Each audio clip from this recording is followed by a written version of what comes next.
The Chiefs pulling it out when it counts here, winning finally a game, and it's game number 3. The Bangkok Titans still 2 match points to go, Rusty, but the Chiefs having a very clean game. That's exactly right. The Bangkok Titans, they still looked okay. It just didn't feel as refined as their previous 2 games. But the Chiefs, they're the ones who stepped it up in that. And they took it to the Bangkok Titans this time. They didn't relent. They really didn't. And a very crisp, clean team comp, as you can see.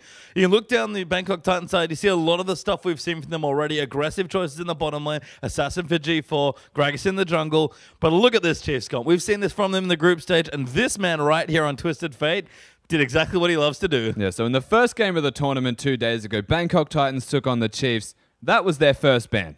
They removed Twisted Fate from the map. They're aware it's a big deal, and Assassins are very strong in laning phase. The Fizz, Diana, Zed from G4, they're all very strong during that laning phase. But if Swiffer can impact anywhere else, and that's exactly what he did, then the game starts to snowball out of control. Not only was the Twisted Fate there, the biggest thing that I really want to bring up is this anomaly here, the Sivir. Raiders picked that up. He's taken it away from Lloyd. He insta-locked Graves. He was confident. He wanted that, but they didn't give it to him. They swapped lanes around. They rotated. They played their macro strategy style really effectively, and the Sivir plays a big part in that because you can just press your ultimate and everyone gets there quicker. Yep, and what a better person to enable than Ejim right on the end there on a trademark pick for him, Annie, who's seen honestly quite a few bans. He hasn't gone to it yet at all in the tournament, I believe, but pulling it out in a crucial game, and he made wonderful things happen with one of his favorite champions. Oh, exactly right. It's his most played during the regular splits. All the Thresh focus, the Alistar, the Braum bans that he is receiving. He's always got this one just sitting in the pocket waiting to go.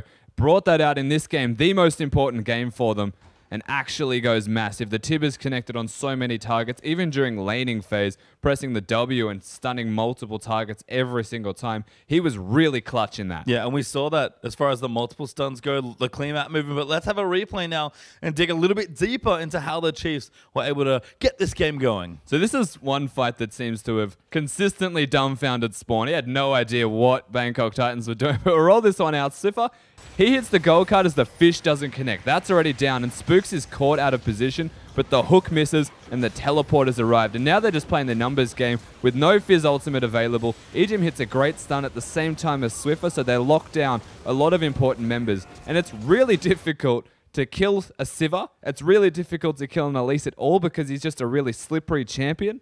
And the Chiefs, they played that fine, but the Bangkok Titans, they shouldn't have been there. They shouldn't have dove into that area. Didn't have G4 for the damage ulti or to use to try and get Twisted Fate out. And he talked about Sivir being able to rotate quickly using that ultimate. Lloyd was coming up, trying to quick draw through the back of Dragon.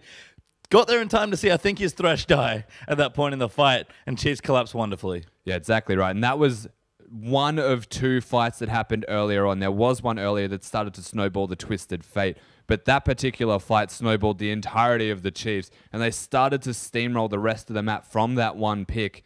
And honestly, I feel like the difference between this game and the last game, team comp-wise, wasn't all that different. It's the way that the Chiefs played the game. So you saw them in that last game was almost team fight heavy. They were bringing the cannon involved. Everyone was just grouping up as 3 or 4 members. In that, it was 2. 2 members were starting fights, and then double teleport would come in. Suddenly it's 4, but it's in their favor. Yep, absolutely. We're going to have a replay to demonstrate a bit of that now as well. Again, lots of mid-game, good, strong movement from the Chiefs. Break it down, Rusty. Yeah, so we'll roll this one out and keep in mind the Tibbers at all stages. Spooks, yet again, just likes getting caught, but Ejim's there, perfectly timed with that Tibbers, stuns them all up. Swiffer makes his way in here. He gets knocked under the turret, hooked around by the Thresh a fair bit, and Warlock is putting down enough damage, but Raider hasn't been touched. Keep that in mind because he is just sitting there hitting people. The Playful Trickster doesn't exactly make it over the Gromp wall, so he does go down for his troubles as he's looking for Swiffer. But Swiffer didn't die. That is super important for this team. And Bangkok Titans, the execution just didn't feel like it was there in this particular game. Yeah, and again, G4, no ulti, no summoners, couldn't find a fish, couldn't get around because the Chiefs collapsing from 3 different sides effectively. And again, we've seen this from Swiffer time and time again. Ejim on the Annie, Twisted Fate there as well. Plenty of setup, and they can just be everywhere. We've seen it when they've beaten Bangkok Titans in the group stage. They play the map, not the team. Exactly right. And what they did was play the map really effectively in this game. The team is the added bonus, whereas you look at the difference between these two. The Bangkok Titans, they play the team. The map is the added bonus. So kill champions, work towards the Baron. Whereas the Chiefs, in this particular game, the perfect example, they would play the map, forced the Bangkok Titans to come to them, and the champions just came to them for free. They did. And our next replay is a great example of the type of collapse and map movement. I could not contain myself when I saw this. I was so surprised. Rusty, take us through it. So, Spooks, let's just say this was all a part of their master plan. He just gets caught every single time. He takes a lot of focus, though, by getting caught. So roll this one through, Spooks. Let's all act surprised for a second that he's about to get caught by Moss and 007X. Uses the repel. Here comes a teleport, but it's not one. It's two. It's two members at the exact same time, and either their synergy is just perfect or it was a mistake that it actually was on the second. 007X is caught. Moss has already escaped over the double golem camp. He hooked his way out. He threw out the dark passage for someone to take it to safety. He said, come on, guys. My tower's just here. No one took it. They just didn't want to. Nobody wanted the free ride out. And again, same story. Strong collapse. And again, good play from Medium and Swiffer. Nice teleports from both. And I like the comp there from the Chiefs because everything else supports that sort of big, aggressive skirmish and collapse. Elise and Olaf, great for when things are getting really hectic. Yeah, so it feels like this particular game was like an adaptation of games 1 and 2 put together. So they've got the pick comp, they've got the team fighting styles. They meshed into one style of team comp that actually suits them, and they just put it together. Yep, they did. And we have one more replay now to demonstrate just that. It's quite a long one, Rusty. You can see again the Chiefs. We've got a massive goal lead at this point. Bangkok Titans still back against their own base. Take us through it. Yeah, so just start this one up. Ejim started that talisman. He's looking to go. Flashes immediately, and they catch Lloyd out. This is already after another pick happened earlier onto G4. The Chiefs, they look like they're in a very commanding position here. They work towards that middle turret, and they're just moving from strength to strength. At this point in the game, the gold lead was already so accelerated that the Chiefs are just super far ahead. And one by one, the Bangkok Titans, they work their way in, and they start to fall down. The Chiefs, they did not ever look like slowing down from this point.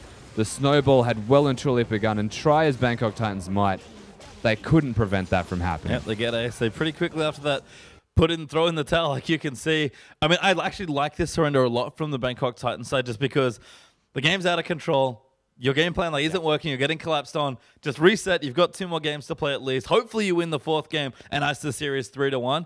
But just don't play that game anymore because it was not getting any better for you. Don't give them the satisfaction of last hitting that Nexus. Surrender there. Keep it early and reassess your situation. You don't give yourself more time by any means, but you just save yourself with what was going to be a losing game regardless of what was happening. Yeah, it was. And we have another check-in now with the hype train. The Chiefs pick up their first win. So where are we at now? Apparently, we're back on the rails. Gonna say it's probably a little shaky. Maybe need some WD-40 there, but you know, it's getting going. It's started to get back on track. Look, our computer does what it wants. It's assessed that we're on the rails, so we can't argue with this one.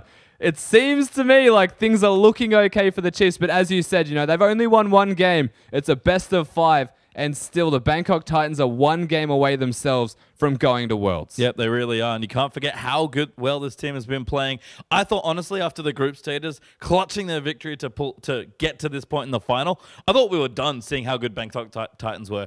I was very wrong, and I'm very happy to say that given the final. And again, a lot of credit has to go to the coaching staff actually showing them what to do coming into today, working around all of these changes, and they came out guns blazing, but the Chiefs have fired back. Yep, both teams going to have to really look here. The hype train is back on the rails, but can it start picking up some speed? We're going to throw it back to the castle desk for game number 4 to find out. Thank you very much, Pace Your Time, and I have a feeling, you know, back